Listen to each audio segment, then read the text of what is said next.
கடந்த 4 மாத காலமாக தொடர்ந்து விவசாயிகள் தொண்டாமுத்தூர், நரசிபுரம், வெள்ளிமணிப்பட்டணம், தீத்திபாளையம், மாதம்பட்டி போன்ற பல்வேறு கிராமங்களில் விவசாயிகள் தன்னுடைய நிலத்துக்குள்ளேயே சென்று விவசாயம் செய்ய முடியாத நிலையை ஒரு ஒற்றை யானை சில நேரங்கள் கடுமையான பயிரையும் சேதப்படுத்துகிறது, விவசாயிகளையும் அடித்து காயப்படுத்துகிறது. சில பேர்கள் உயிரை மாய்த்திருக்கார் என்பதும் உங்களுக்கு தெரிகிறது.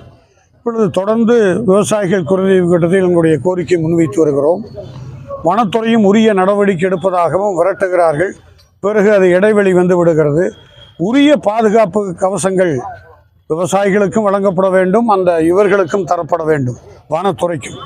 இப்பொழுது சாதாரணமாக கிராமத்துக்குள்ளேயே உள்ளே புகுந்து தோட்டத்துக்குள்ளே இருக்கிற விவசாயிகளை அடிப்பது, துன்புறுத்துவது என்கிற செய்தி தொடர்ந்து நீடித்து வருகிறது. இப்பொழுது புகழ்பெற்ற வெள்ளிங்கிரி அடிவாரத்தில் இருக்கக்கூடிய அந்த கோவிலுக்கு 4 மாதங்களாக உள்ளே புகுந்து அட்டகாசம் செய்கிறது ஒற்றை யானை.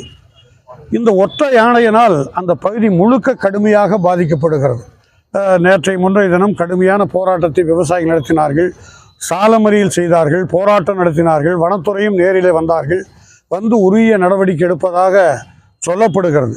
ஆனால் நிரந்தர தீர்வு என்பது இன்றைக்கு வரைக்கும் விவசாயிகள் கிடைக்கவில்லை. ஆகவே நிரந்தர தீர்வு ஏற்படுத்துவதற்கு இரும்பு தண்டவாளங்கள் கொண்ட கம்பி வேலி அமைக்கப்பட வேண்டும், அகழி எடுக்கப்பட வேண்டும். வனத்தில் ஆக்கிரமிக்கக்கூடிய ஆக்கிரமிப்பாளரை அகற்றப்பட வேண்டும். வனத்தை விட்டு வெளியே வருவதற்கு காரணம் விவசாயிகள் அல்ல, வனத்தை ஆக்கிரமிப்பாளர்கள் தான். வனத்தை ஆக்கிரமித்த நபர்கள் மீது கடும் நடவடிக்கை எடுக்க வேண்டும். அத்தகைய நடவடிக்கை தான் விவசாயிகளை பாதுகாக்க முடியும். இப்பொழுது மாவட்ட ஆட்சியரிடம் மனு கொடுக்கின்றோம், வனத்துறை அதிகாரிகள் நேரில் சந்தித்து மனு கொடுக்க இருக்கின்றோம். இத்தகைய முறையை கையில் எடுத்து சரியாக தீர்வு காணவில்லை என்றால் கோவை மாவட்டத்தில் யானை மற்றும் காட்டுப்பன்றி, மான்கள், மயில்கள் தொல்லையால் விவசாயம் செய்ய முடியாத அளவிற்கு நெருக்கடி துவங்கி இருக்கிறது.